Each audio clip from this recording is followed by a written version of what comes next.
오늘 우리에게 주신 하나님의 말씀, 누가복음 22장 14절부터 23절까지 말씀입니다.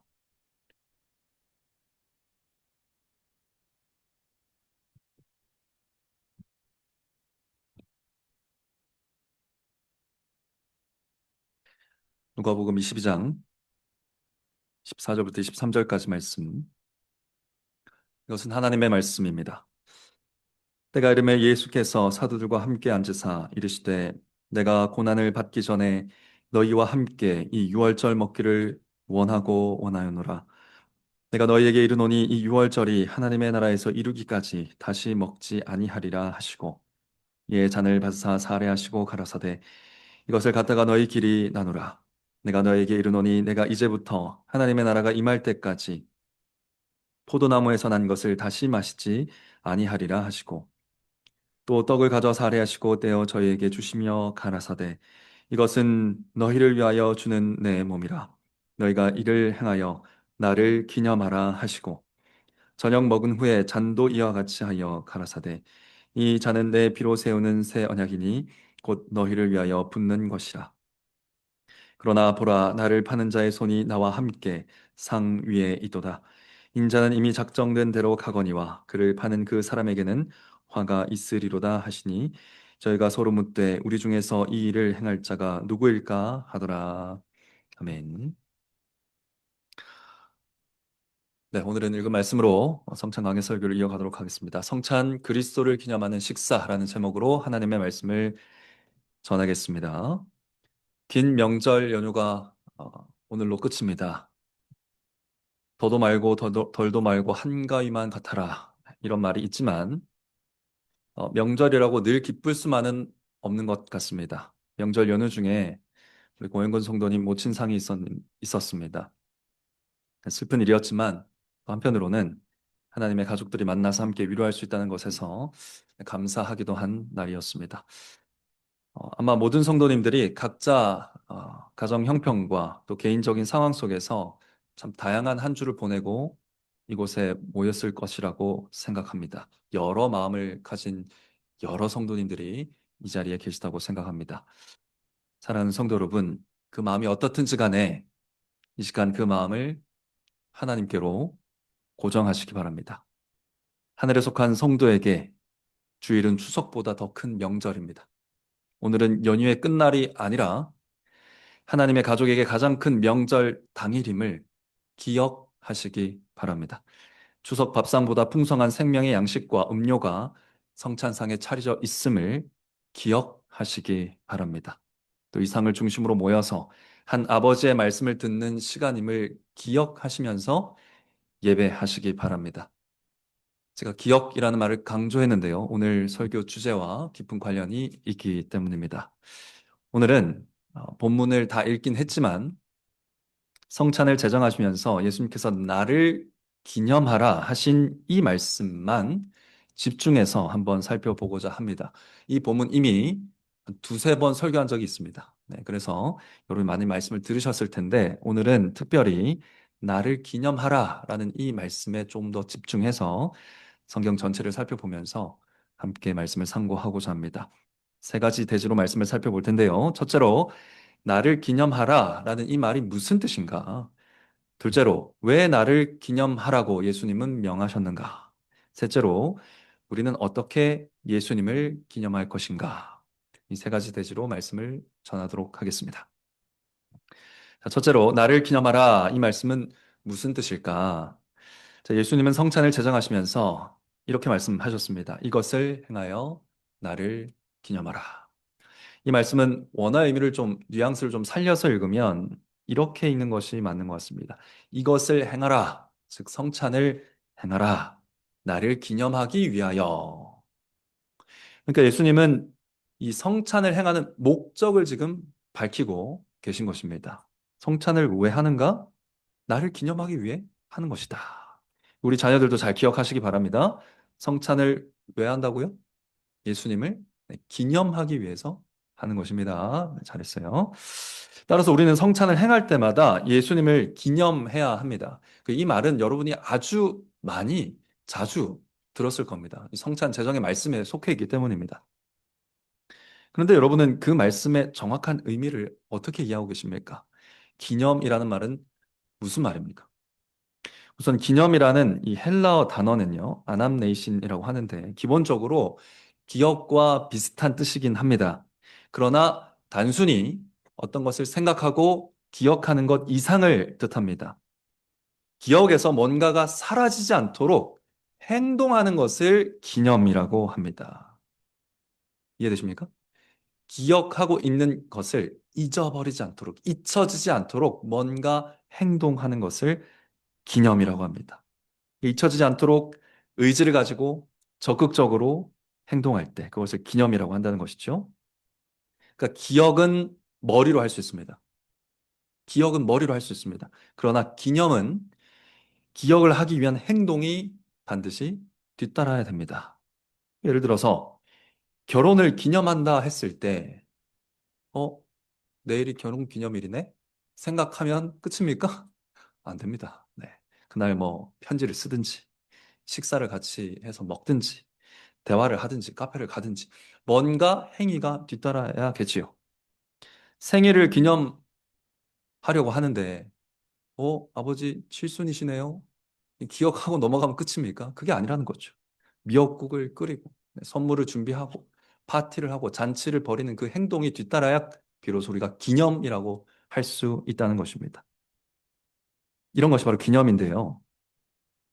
이 구약에 기억하다라는 이 자카르라는 단어가 있는데 그 단어도 같은 의미를 가지고 있다는 것을 우리가 성경을 통해서 확인할 수 있습니다. 예를 들어서 오늘도 우리가 들었지만 안식일을 기억하여 거룩히 지키라 할 때 자카르라는 단어가 쓰였습니다.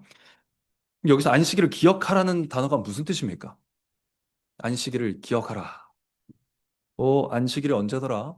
내일이 안식일이네? 그렇구나. 이러면 안식일을 기억한 것입니까? 네, 그게 전혀 아니라는 것이죠. 안식일을 누가 정하셨는지, 왜 정하셨는지, 어떻게 안식일을 지키라 하셨는지, 말씀을 찾아서 읽어보고, 그 말씀의 의미를 배우고, 묵상하고, 성경을 공부하고, 그 공부한 내용을 자녀들에게 가르치고, 그렇게 안식일을 지키라는 것입니다. 그것이 안식일을 기억하는 것입니다. 행동이 뒤따라야 된다는 것이죠. 그리고 그렇게 배우고 익힌 대로, 연구한 대로 실제로 예배를 실천하는 것, 실제로 순종하는 것까지 안식일을 기억하여 지키는 것입니다. 즉, 안식일을 기억하라는 명령은 기념하라는 뜻입니다. 빈둥거리면서 시간을 보내는 날이 아니고요. 안식하면서 하나님을 기억하기 위해서 뭔가 해야 되는 날이라는 거예요. 뭔가 하면서 안식하는 날이라는 것이죠. 이런 의미에 따라서 구약 성경 곳곳에는 이 기념이나 기억이라는 단어를 무슨 단어와 교차해서 사용하냐면 예배, 감사, 찬송 이런 의미로도 사용을 합니다. 율법을 보시면요. 하나님을 기억하며 예배하는 절기들을 뭐라고 부르느냐? 예배하는 날이잖아요. 안식하는 날이잖아요. 근데 그날을 뭐라고 부르느냐? 기념의 날이라고 부릅니다. 또 하나님께 고운 가루를 살라서 드리는 예물을 하나님께 드리는 예배할 때 드리는 그 예물을 기념물이라고도 부릅니다. 또한 하나님을 기념하게 하는 이름으로 시편의 기자들은 이렇게 하나님을 찬송하기도 합니다. 여호와여, 주는 영원히 계시고 주의 기념 명칭은 대대에 이르리이다. 주님을 기념케 하는 그 하나님의 이름을 부르면서 찬송하는 재료로 사용을 했습니다. 또 다른 곳에서 시편 기자는 하나님을 기억하는 곳이 곧 하나님께 감사하는 것이라고도 표현하기도 했습니다. 이처럼 구약 성경 곳곳에서 하나님을 기억하여 드리는, 하나님을 기념하는 그런 의미를 가지고 사용되는 모든 곳에서 감사와 찬송과 예배라는 의미로도 이 단어가 사용이 됩니다. 그것을 성경은 기념이라고 합니다. 그러니까 여러분, 예수님은 이런 성경의 여러 배경들을 다 아시고 나를 기념하라 하신 것입니다. 그러므로 우리는 성찬을 행할 때에 예수님이 누구신지, 예수님이 하신 일이 무엇인지 분명히 알고 묵상하고 연구하고 배우고 가르치고 하면서 이 성찬의 자리에 앉아 주님을 기념해야 합니다. 단지 기념할 뿐 아니라 믿음으로 받은 생명의 양식에 감사하면서 주를 찬송하면서 예수님께 감사하면서 예배함으로 성찬을 행해야 합니다. 단순히 기념하는 그런 예식은 아니라는 것이죠. 예배하는, 만나는, 함께 만나 교제하는 그런 식사로서 성찬을 대해야 한다는 것입니다. 이것이 기념의 의미입니다. 그럼 둘째로 바로 넘어가 보겠습니다. 예수님은 왜 나를 기념하라 명하셨습니까? 여기가 좀 긴데요. 세 가지로 나누어서 그 이유를 한번 생각해 보도록 하겠습니다. 예수님 왜 나를 기념하라고 명하셨는가? 첫 번째 이유는 본래 사람이 하나님을 기념하는 존재로 창조되었다는 의미가 여기에 담겨 있습니다. 본래 사람이 창조될 때 하나님을 기념하는 존재로 창조됐기 때문에 우리를 창조의 그 모습으로 회복하신 예수님께서 이렇게 명령하시는 것입니다. 나를 기념하라. 사람은 하나님의 형상대로 창조되었습니다. 이 말은 사람이 하나님의 살아있는 기념비 같은 존재라는 뜻입니다. 그러니까 아담과 하와를 딱 보면 마치 기념비를 보는 것처럼 하나님이 누구신지 어떤 성품을 가지신 분이신지를 알 수 있도록 아담과 하와를 창조하셨다는 것입니다. 그러니까 아담과 하와는 하나님의 영광을 반영하는 그런 존재였습니다. 하나님을 기념하게 하는, 또 하나님을 예배하는 그런 존재였다는 것입니다. 그래서 다른 식으로 표현하면 하나님을 영화롭게 하고 그분을 즐거워하는 존재로 창조되었다는 말입니다. 그러니까 하나님의 형상대로 창조된 두 사람에게 이 주어진 식사에 대해서 한번 생각해 보면 그 식사조차 하나님의 말씀을 기억하게 하는 기념 식사였다는 것을 쉽게 유추할 수 있습니다. 일단 두 사람이 먹을 수 있는 모든 열매가 무엇입니까? 하나님이 말씀으로 직접 창조하신 것들입니다. 어떤 조리의 과정이 들어가지 않았어요. 그냥 바로 따서 먹는 것들인데 그것은 다 하나님이 말씀으로 창조하신 것들입니다. 그러니까 식사 때마다 아담과 하와는 사람이 떡으로만 살 것이 아니고 하나님의 모든 말씀으로 산다는 것을 기억하며 식사했을 것입니다. 와, 하나님 말씀으로 이것을 다 창조하셨구나.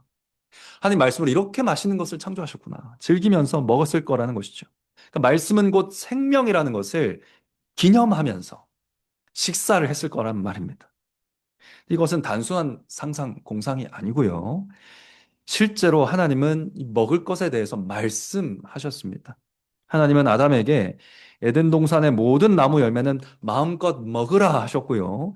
선악을 알게 하는 나무 열매는 먹지 말라 하셨습니다.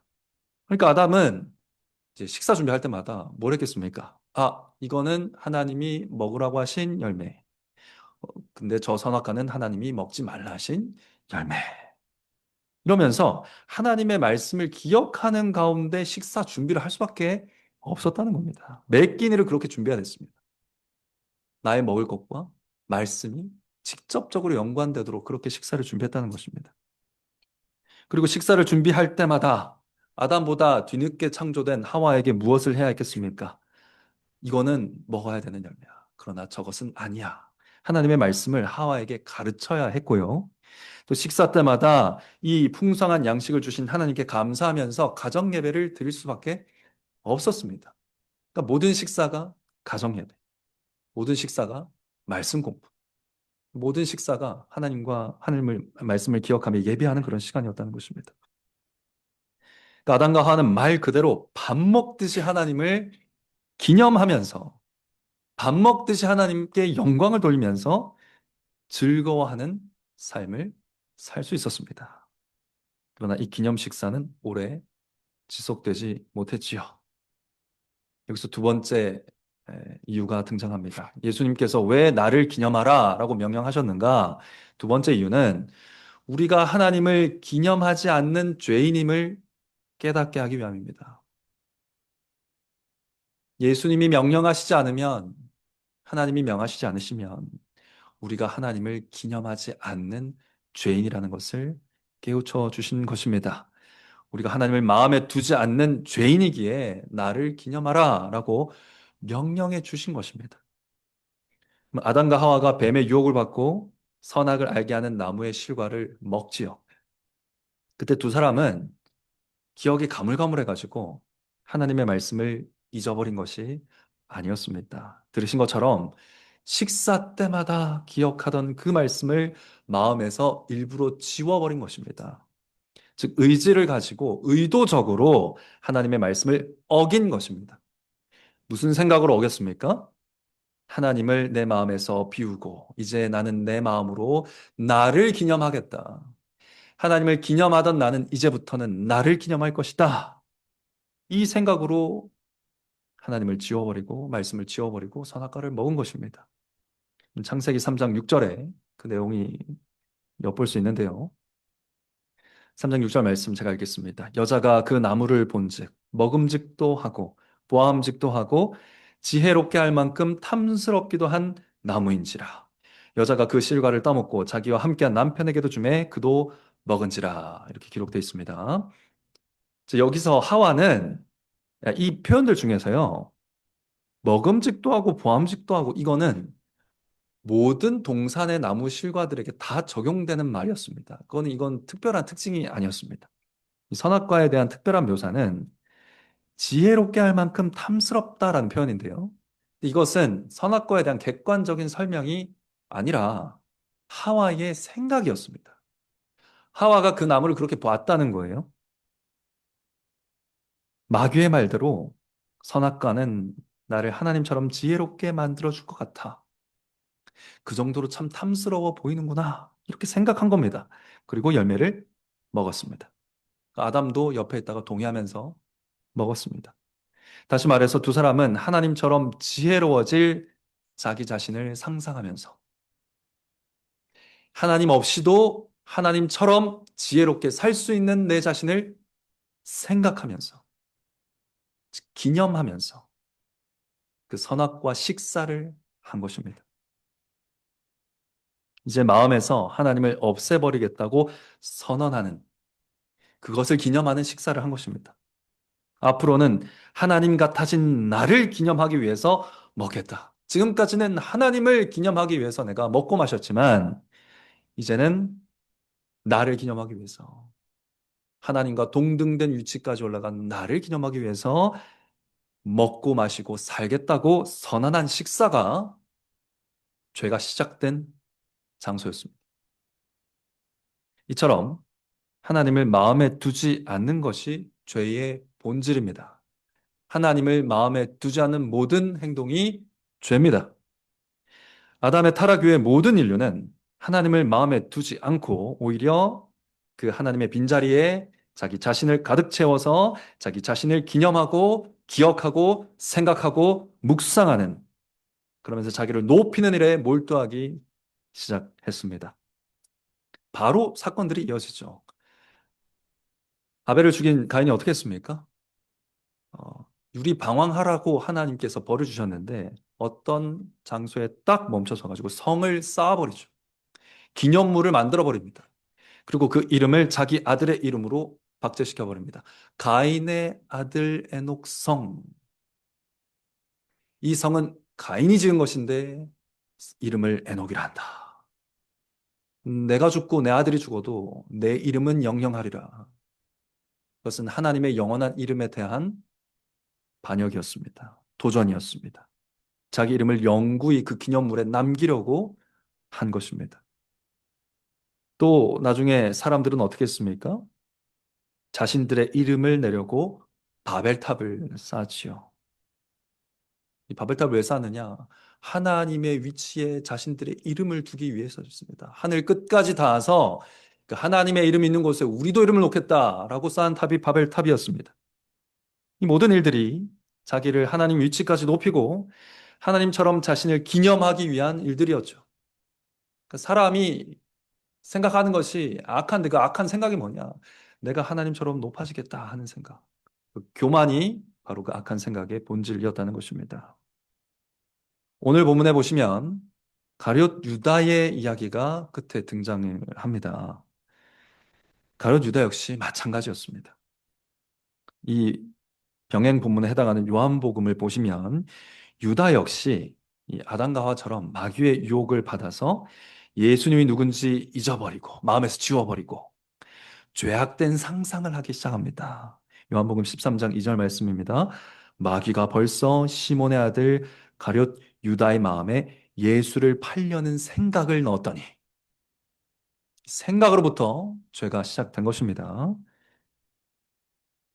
마치 하나님이 없이도 하나님처럼 지혜로워질 수 있다. 하나님 없이도 하나님처럼 살 수 있다라고 상상했던 아담과 하와처럼 내가 주님이 없이도 내가 스승님이 없어도 아니 이 주님을 팔아버려도 내 삶에는 더 이득이겠다. 이런 배신의 생각을 상상했던 것입니다. 그러다가 유다는 실제로 마음의 결정을 내리고 마귀의 말을 온전히 따르기로 결심하는데요. 놀랍게도 그때가 언제입니까? 예수님께서 떡 한 조각을 포도주에 적셔서 주실 때입니다. 성찬을 제정하던 그 자리에서 이 일을 행한 것입니다. 곧 한 조각을 찍으셔다가 가룟 시몬의 아들 유다를 주시니 조각을 받은 후에 곧 사단이 그 속에 들어간지라. 이 사단이 그 마음에 쳐들어간 것이 아닙니다. 유다가 마음 열어 사단을 반겼다고 이해해야 하는 것입니다. 사단의 생각을 적극적으로 수용했다는 것입니다. 그러니까 여러분, 예수님께서, 그러니까 하나님의 아들이 나를 기념하라 하시면서 떡을 주는 순간에, 떡을 주시는 그 순간에 유다는 뭐라고 했다는 것입니까? 아닙니다, 주님. 아닙니다. 나는 마음에서 이제 주님을 버릴 겁니다. 저는 내 뜻대로 하겠습니다. 저는 내 마음대로 하겠습니다. 라고 답한 것입니다. 무섭지요? 예수님께서 나를 기억하라, 기념하라고 떡을 주는 순간에도 죄인은 그것을 내칠 수 있다. 물론 그리스도인들은 마귀가 유다를 삼켜버린 것처럼 우리의 마음도 장악할지 모른다. 이런 두려움이나 절망에 빠질 필요는 없습니다. 그러나 우리가 죄를 간과하거나 얕봐서는 안 됩니다. 이처럼 강력한 죄와의 씨름은 마지막 날까지 지속될 것이라는 것을 기억해야 됩니다. 네. 바울은요, 이 사실을 잘 알고 있는 바울은 마지막 때에 사람들이 어떨 거라고 말씀했습니까? 가르쳤습니까? 사람들이 마지막 때에 자기를 사랑하며 돈을 사랑하며 자랑하며 교만하게 행동할 거라고 가르쳤습니다. 실제로 오늘날 하나님과 상관없이 자기를 높이고 자랑하고 돈을 사랑하고 하는 일들이 얼마나 많습니까? SNS만 켜면 쉽게 알 수 있지요. SNS에 무엇으로 가득합니까? 나 드디어 여기 왔다. 나 드디어 이거 먹었다. 나 드디어 이거 마신다. 나 이거 봤다. 나 이런 것도 샀다. 나 인기 많다. 나 사귄다. 나 살 뺐다. 나 지금 인생 재밌다. 이거 외에 뭐가 있습니까? 그 모든 것들을 통해서 뭐라고 외치고 있습니까? 어서 하트를 눌러서 나를 기념하라 하고 있지요. 어서 좋아요를 누르고 나를 기념하라. 나를 기념하라고 이렇게 올려주니까 아멘 하라 하면서 포스팅을 하는 게 아닙니까? SNS만 문제인가요? 여러분, 우리들의 스마트폰 사진첩을 한번 열어봅시다. 말 그대로 나의 기념비가 그 안에 있습니다. 나의 역사, 나의 기록을 남기기 위해서 우리가 쓰는 시간과 노력과 비용이 얼마나 많습니까? 하루 일정도 살펴보시지요. 나로 가득합니다. 나를 위한 커피 타임, 나를 위한 휴식 시간, 나를 위한 자기 개발 시간, 나를 위한 운동 시간으로 채워져 있지요. 나를 묵상하는 시간은 또 얼마나 많이 가지는지요. 나는 왜 못생겼을까? 나는 왜 키가 작을까? 나는 왜 머리가 나쁠까? 나는 왜 아플까? 나는 왜 돈이 없을까? 나는 앞으로 어떻게 살까? 내 부모는 어떻게 이럴까? 내 자녀는 앞으로 어쩌지? 이런 원망과 걱정의 시간도 다 자기 기념의 시간입니다. 자기를 기념하는 거예요. 자기를 생각하는 겁니다. 그 시간에 하나님이 없잖아요. 그렇지 않습니까? 제가 방금 쭉 나열한 이 모든 시간에 하나님이 안 계시잖아요. 우리 마음에 하나님이 없습니다. 그렇게 우리는 자기 자신을 기념하느라 하나님을 기념하는 예배 중에 설교도 놓치고 감사와 찬송과 기도도 흘려 보내곤 합니다. 더 큰 죄입니다. 물론 여러분 이 말을 듣고 제 SNS 안 해야지 그러실 필요는 없습니다.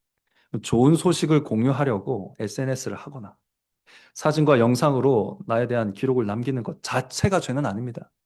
뜻깊은 일을 기념하는 것도, 자기 발전을 위해서 노력하는 것도, 내 삶에 닥칠 위험을 미리 준비하는 것도 그 자체로 죄는 아니겠죠. 이 모든 일로 우리는 하나님께 감사할 수 있고요. 하나님을 예배할 수 있습니다. 예배 도구가 될 수 있습니다.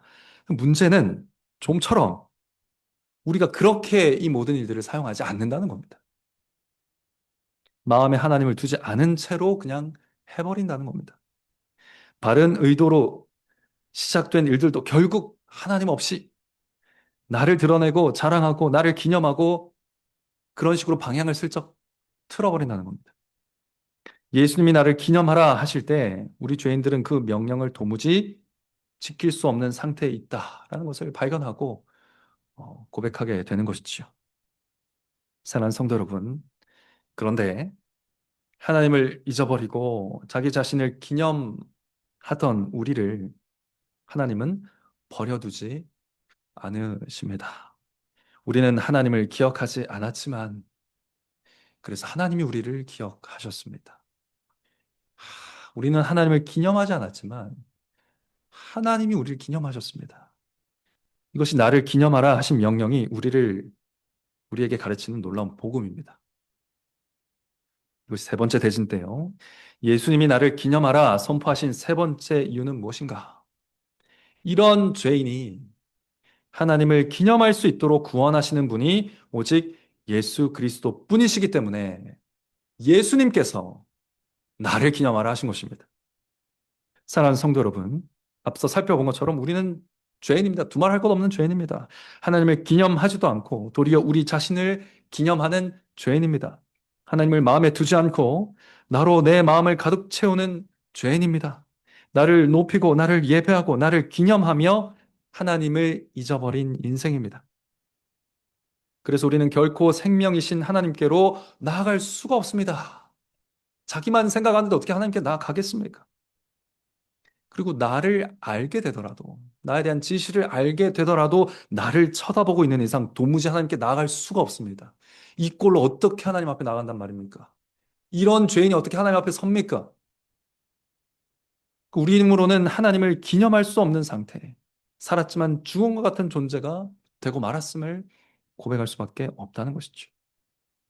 그런데 놀랍게도 하나님은 이런 죄인들 가운데 일부를 기억하셨습니다. 우리는 하나님을 잊었지만 하나님은 우리를 잊지 않으셨습니다. 우리는 하나님을 마음에서 지웠지만 하나님은 창세전부터 영원까지 우리를 마음에서 지우시지 않습니다. 우리는 하나님을 기념하지 않지만 하나님은 우리를 기념하셨습니다. 그래서 놀랍게도요. 시편 136편에 보면 시인이 이렇게 노래합니다. 그가 우리를 비천한 데서 기념하셨으며 그가 우리를 비천한 데서 기념하셨으며 하나님 우리를 기념하셨습니다. 비천한 곳에 있는 우리를 기념하셨습니다. 그래서 예수님 뭐 했습니까? 기념은 행동이라고 했지요. 아, 그래 너희들 비천한 곳에 있구나. 알았다. 생각하고 끝이 아니고 그 비천한 곳에 있는 우리를 기념하셨다는 말은 무슨 말입니까? 행동으로 이어졌다는 말입니다. 그 비천한 곳에 오셨지요. 성육신 하셨습니다. 우리가 진토이심을 기억하시고 육체를 입고 오셨습니다. 기념하신 것이지요. 비천한 우리 가운데로 성육신하여서 죄인들의 세상으로 오셔서 죄로 죽은 백성들을 기억하셨습니다. 그래서 어떻게 하셨습니까? 죽으셨지요. 죄로 죽은 우리를 기념하셔서 죽으신 것입니다. 그것이 죄로 죽은 백성에게 가장 필요한 이름을 기억하셨기 때문에 이것이 하나님이 그리스도께서 우리를 기념하신 방법이었습니다. 여러분, 왜 예수님께서 자기 목숨을 버리시면서 우리를 기념하셨습니까? 여러분, 하나님은 우리를 아십니다. 이 말은 하나님이 우리의 죄를 아신다는 얘기입니다. 하나님은 우리의 죄를 모르실 수 없는 분입니다. 우리가 마음속으로든 생각으로든 지은 모든 죄를 다 아십니다. 하나님께서 우리의 죄를 다 기억하시면 하나라도 남김없이 죄값을 다 치를 때까지 우리는 하나님께 용서받을 수가 없습니다. 살아남을 수가 없습니다. 근데 놀랍게도요, 성경을 보면 하나님이 우리 죄를 기억하지 않는다는 말씀이 그렇게 자주 나옵니다. 대표적으로 이사야서 43장 25절 보시면 곧 나는 나를 위하여 내 허물을 도말하는 자니 내 죄를 기억지 아니하리라. 그럼 우리 죄를 하나도 우리보다 더 잘 기억하시는, 우리보다 더 우리 죄를 잘 알고 계시는 그분께서 어떻게 우리 죄를 기억하지 않으실 수 있습니까? 여러분, 이것은 하나님이 단지 죄를 모른 채 하고 넘어가신 건 아닙니다. 우리에게 죄가 있음을 아시고 죄에 대해 진노하시며 벌하시기 원하시는 분께서 그 죄를 넘어가시기 위해서 대가를 지불하셨습니다. 유월절 어린 양을 보내셨지요. 오늘 예수님 성찬을 제정하시면서 유월절 먹기를 원하고 원하였노라. 유월절 어린 양으로 오셔야 한다는 것을 기억해서 기념해서 오신 것이었습니다. 독생자 예수 그리스도를 영단번의 제사를 위한 제물로 보내신 것입니다. 하나님은 우리의 죄를 잊었다 쳐주신 것이 아니라 우리의 죽음을 기억하며 대신 죽으신 그리스도의 죽음을 통해서 죄를 완전히 처리해 버리신 것입니다. 기억할 죄가 없도록 만든 것입니다. 그래서 하나님은 마치 우리가 죄의 대가를 다 지불한 것처럼 우리를 여겨주시고 우리 대신 담당하신 분 때문에 하나님은 더 이상 우리의 죄를 기억하지 않으십니다. 바로 그리스도 예수, 유월절 어린 양 때문입니다. 그래서 히브리서의 설교자는 이렇게 선포합니다. 10장 17절 18절 말씀입니다. 저희 죄와 저희 율법을 내가 다시 기억지 아니하리라 하셨으니 이것을 사하셨은즉 다시 죄를 위하여 제사 드릴 것이 없느니라. 예수님께서 영단번의 제사, 완전한 제사를 드리셨기 때문에 구약에 있었던 모든 제사들도 이 제사를 가리키는 제사였기 때문에 하나님이 용서해 주신 거였죠. 그러니까 하나님은 그리스도를 기억하셔서 모든 죄를 용서하셨던 것입니다. 그래서 다시 죄를 위해서 제사 드릴 것이 없게 하신 것입니다. 내가 다시 기억지 아니하리라 하시기 위해서 제물을 보내신 것이죠. 성찬은 바로 이 희생 제물이신 예수 그리스도의 죽으심을 기념하는 식사입니다. 오늘 말씀을 정리하면 이 식사 자리에서 우리는 첫 번째, 본래 하나님을 기념하는 존재로 창조되었음을 기억해야 하고, 둘째, 우리가 아담과 함께 범죄함으로 하나님이 아니라 자기 자신을 기념하게 된 죄인이라는 것을 기억하고 인정해야 하며, 셋째, 그런 죄인을 기억하시고 독생자를 유월절 어린 양으로 내어주신 하나님을 기억해야 하는 것입니다. 넷째, 이제 죽으시고 부활하신 예수 그리스도 때문에 하나님은 우리의 죄를 기억하지 않으시고 오히려 우리를 사랑하신다는 사실을 우리는 또한 기억해야 합니다. 이 사실을 분명히 기억하며 성찬에 참여하라는 것입니다. 이 사실을 기억하고 잊지 않기 위해서 성찬을 행하라는 것이 바로 이것을 행하여 나를 기념하라 하신 예수님의 뜻입니다. 자, 셋째로 그러면 우리는 그리스도를 어떻게 기념할 수 있습니까? 자, 이 셋째 대지는 분량 조절을 잘 못해서요. 추후에 다시 설교해서 다루도록 하겠습니다. 오늘은 아주 기본적인 내용만 언급하고 마치겠습니다. 우리는 명령받은 대로 성찬식에서 예수님을 기념해야 합니다. 그 기념이라는 의미 기억하시죠? 기념의 의미대로 우리는 성찬을 행할 때마다 의지를 가지고 적극적으로 예수님이 누구신지, 그가 그의 죽음으로 이루신 구원이 무엇인지, 왜 성찬을 통해 나를 기념하라 하셨는지, 더 풍성하게, 더 풍성하게, 더 알아가야 합니다. 날이 갈수록 더 깊이 알아가며 성찬에 참여해야 합니다.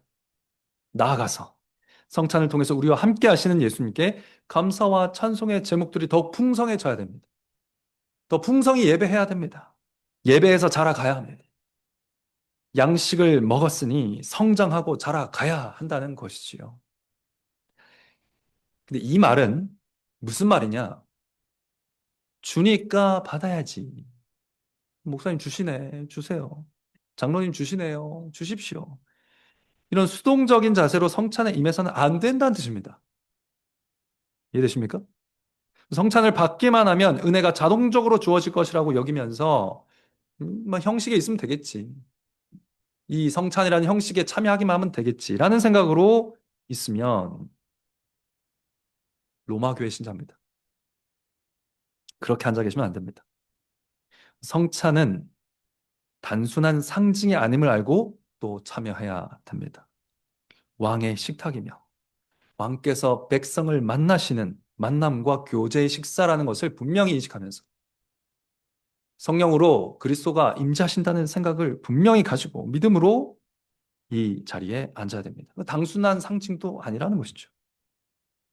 예수님께서 친히 이 상을 준비하시고 나를 기념하라 하시면서 여러분 한 사람 한 사람을 초대하는 자리인 줄 알며 예배하며 참석해야 된다는 것입니다. 그러면 여러분 어떻게 되는 줄 아십니까? 이것을 기억하면 어떻게 됩니까? 우리는 반드시 준비하고 이 자리에 와야 됩니다. 이것이 여러분께 오늘 기본적으로 한 가지 적용하고 싶은 내용입니다.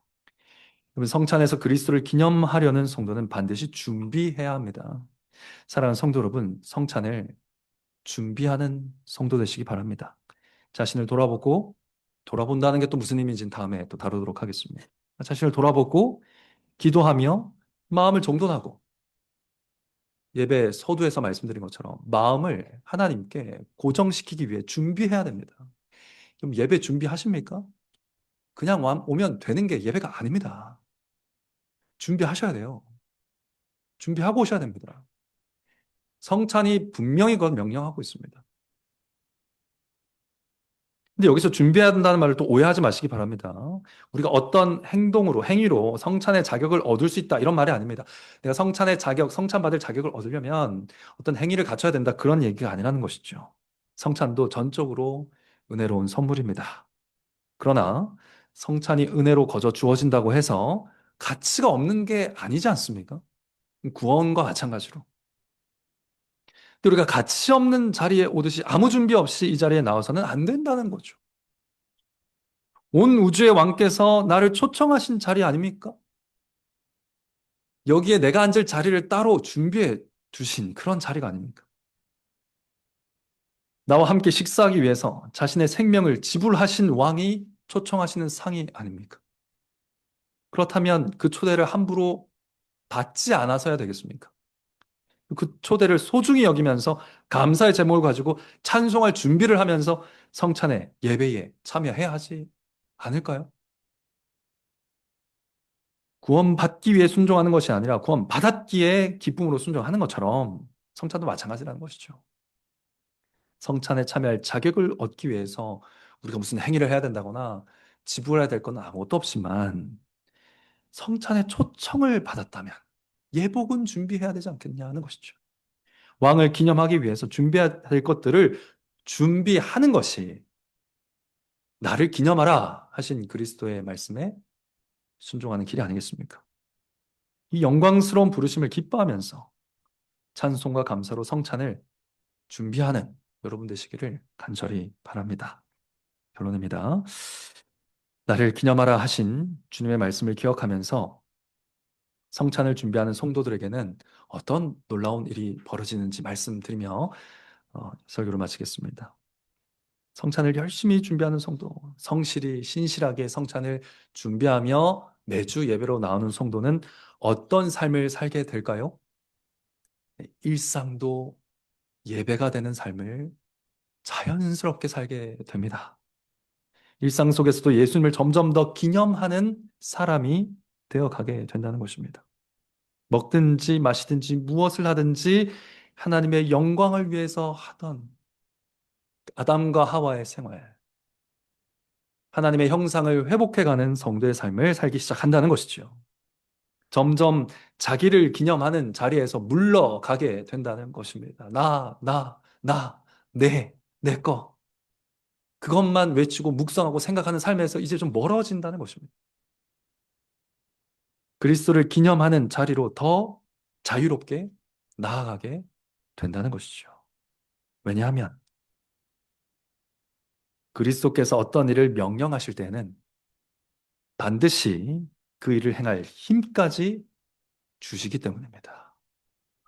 오늘 나를 기념하라 하신 예수님께서는 기념할 능력을 약속하고 계시는 분이심을 기억하라는 것이죠. 어떤 일을 명하실 때 예수님은 그 일을 행할 힘을 주지 않으시는 법이 없습니다. 그래서 명령은 복입니다. 약속이 포함된 명령입니다. 그래서 기쁘게 받으셔야 됩니다. 명령해 주신 것을 기뻐해야 한다는 것입니다.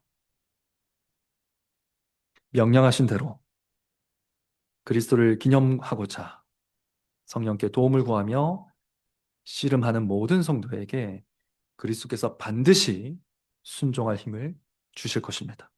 말씀을 듣고 그리스도를 참되게 기념하기를 소원하는 여러분 되시기를 바라고, 그런 여러분에게 모든 생각을, 모든 기념을 기꺼이 그리스도께 복종할 수 있는 그런 삶으로 이끌어 주시기를 성부와 성자와 성령의 이름으로 간절히 축원합니다.